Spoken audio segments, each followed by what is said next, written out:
মেয়েদেরকে জড়াইয়া ধইরা চুম্বনে চুম্বনে ওষ্ঠ রঙিন করে দেয়। আমি ওই যে আমার এক মহিলা টেলিফোন করছে, এক লোক টেলিফোন করছে গাড়ির মধ্যে। তো আশেপাশে তো টয়লেট নাই। মহিলাকে যে আমি শব্দ বোমা মারবো, মারলে যদি হাগুমুতু করে দেয় তোমার তো গাড়ি ভরাইয়া ফালাইবো। তার কথা আর বেশি বলবো না আমি।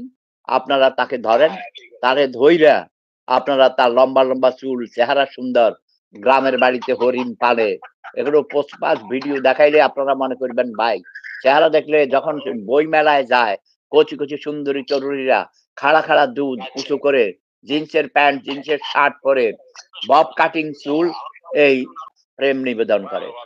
কেমন দিলাম দাদা, ঠিক আছে না? হ্যাঁ, ভালো করছেন, খুব ভালো। আপনি যেটা করেন আমি সেটাই অ্যাকসেপ্ট করি। কোনো অসুবিধা নেই। আপনার প্রতি আমার সম্মান আছে, তা ছিল, থাকবে।